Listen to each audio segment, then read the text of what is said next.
That's right, the big breaking news. Polls have just closed in the most important by-election in modern British history. Andy Burham is the favourite, but could Reform snatch it? What is absolutely mental is that a few people in and around the Wigan area have probably just elected the next Prime Minister. Democracy, eh? Here's how it all started for Andy Burham. The press just happened to be there as he jogged down the side of a main road wearing a retro Everton shirt, like a dead normal bloke.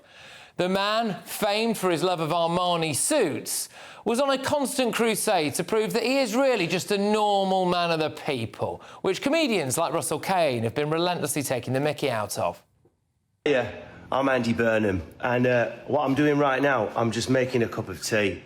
I do loads of really normal things throughout the day, and having a cup of tea is just one of them. Hey, it's Andy Burham here. I'm just about to make some toast, with white bread, of course. I wouldn't even know how to spell sourdough and wouldn't be interested in it, because it's not normal enough. I like a nice slice of white, thank you, toasted on a normal toaster. The thing with Andy Burham is he's not used to scrutiny. Everyone, especially Southerners, just buy into this idea that he's the king of the North. Maybe he doesn't like scrutiny because of stuff like this. Your team confirmed to our economics editor that you would stick to the Prime Minister and Chancellor's self-imposed fiscal rules. Can you remind us what the fiscal rules are? I'm not going to go through a discussion like an exam on the fiscal rules. I know what the fiscal rules are. I've been very clear about it. We will set out a plan that is within those rules. I don't think he knows what the fiscal rules are. Do you? He brought out a whole host of celebs to campaign for him, though. Lovey-in-Chief Hugh Grant. There you go. I'm surprised he's not actually backing the Greens, given that they're the party that wants to legalise prostitution. Steve Coogan got involved for Burham, and even this relic, John Bercow, although I'm not sure how helpful that was to our Andy. Reform's candidate got a rough ride, mainly because he tweeted some very fruity stuff about Carol Vorderman Schrinkter, which didn't impress some female members in the Question Time audience. He did manage to make the Green Party candidate look like a complete idiot, though, when it comes to mass immigration. Oh, my God, absolutely ridiculous. The big unknown tonight is, of course, Rupert Lowe's Restore Britain. And they did seem very focused on reform. Get this, we've got Restore. Having it out with Reform here.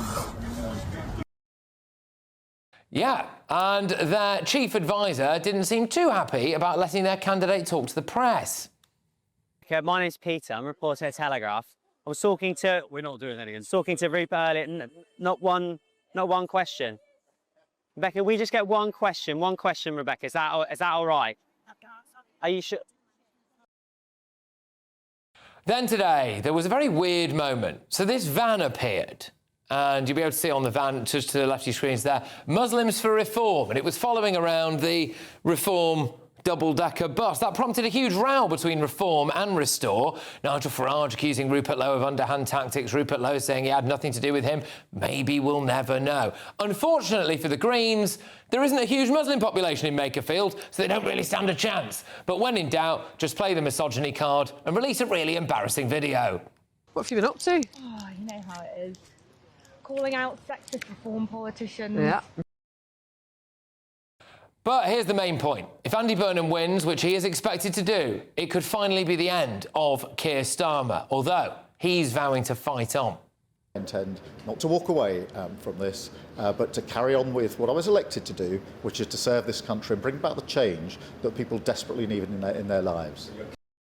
Now, hold on to your hats, because as soon as the results are revealed, and we're going to reveal them live here on GB News, we can expect to see more cabinet resignations if Keir Starmer doesn't stand down, led by this guy.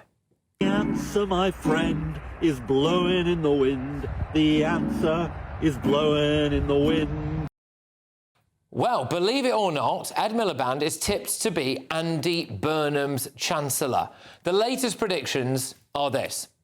Burham on just under 47% of the vote. Reform on just under 40% of the vote. Restore on 7.1% of the vote. Obviously, these are just an average of Makerfield by-election constituency polls. The actual result could be radically different. So here we go. Although, given, Andy Burnham's track record of flip-flopping, I wouldn't be surprised if he won and then revealed that he didn't want to be Prime Minister after all. Here's what most people don't realise. Your personal data isn't just floating around. It's being bought and sold every single day by data brokers. That means employers, strangers, scammers, and even criminals can access it. And that's how identity theft, fraud, and harassment starts. Now, sure, you could try removing it yourself, but it takes hours of forms and emails, and even then, it usually pops right back up. That's why this video is brought to you by Incogni. Incogni contacts data brokers on your behalf and demands your information is deleted from their databases, and they keep on doing it to make sure it stays gone. And they've just launched an unlimited plan with custom removals. So if your info appears on some random website, you can paste the link and their privacy team will personally work to get it taken down. It's simple. Click the link in the description, create your account, give permission, and they handle the rest. Head to incogni.com/GBnews.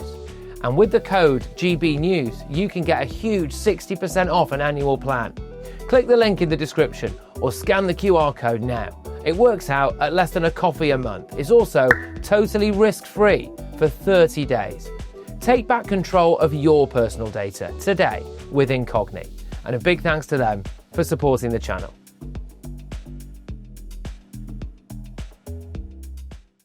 Let's go live now to GB News' chief political correspondent, Catherine Forster, who is with our political editor, Christopher Hope, at The Count in Makerfield. Well, you've got a busy night ahead. What are you hearing on the ground for us? What's the latest? Well, the word is that the Labour vote is solid, that Labour activists have been getting out their vote promisingly.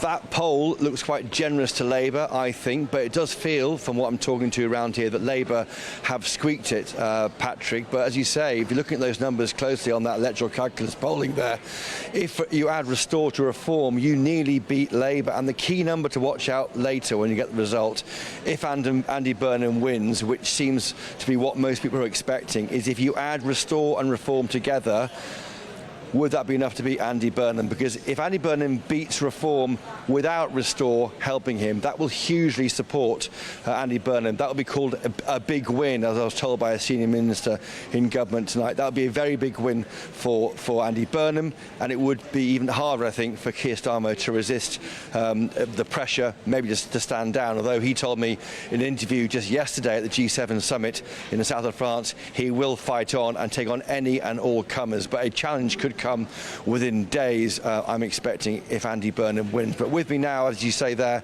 is Catherine Forster, our chief political correspondent. Catherine, you've been here 3 times. You've interviewed Andy Burham. What's the feeling on the ground? Well, I literally just bumped into Josh Simons, the Labour MP who stood down to trigger this by-election, and I said to him, do you think it's going to be worth it, you standing down? And he seemed hopeful, but thinks it's going to be close. Yes, look at the polls. It does suggest that Andy Burham has got this. But look, polls can be wrong. And this is a seat, the boundary were changed for the last general election, but it's a seat that Labour have held since it was created back in 1918. So it should be a safe Labour seat. It was a safe Labour seat in 2024. But look what happened in the local elections just a few weeks ago. In this seat, I think all of the council seats but one went to reform, all of them. We're in a place, we're literally halfway between Liverpool and Manchester. 97% white voted very heavily for Leave. If it wasn't for Andy Burham, this would be a walkover for reform. And if Andy Burham were to win, and he says he wants to get back into the European Union in his lifetime, that will, I think, that will give extra impetus, I think, to those who want to reverse Brexit. There's a key summit coming up just next month in late July. The pressure to do more in that summit will grow because the Remainers will feel we can win in Leave's backyard. Yes, potentially, but let's not forget that this is a Brexit voting seat. If Andy Burham becomes Prime Minister in any general election, he's still going to have to get re-elected here. So I think that will focus his mind pretty sharply. This evening we've had Michel Barnier has said that he thinks that we'd be able to go back in on the same preferential terms, no euro, no Schengen. I'm not sure about that. But yes, you mentioned Andy Burnham's change of position. Last autumn, he said, I think at Labour conference, in what he thought was a safe space, that he would like to go back into the European Union in his lifetime. But now, when we interviewed him just a few weeks ago up here, he said, you know, not for the foreseeable future. So he's tried to kick that into the long grass. Look, I would say he is very popular here. He's very popular here, but lots of reform support and for Restore as well. Thank you, Catherine. And there you have it, Patrick. We're expecting results between 3 a.m. and 4 a.m. Announcement moments ago. They are now verifying the ballots. The counting takes place on those tables just behind me. And that's exactly what we're looking at on our streams in our studio here, as those first ballot boxes have just entered the building. So the counting is now officially underway.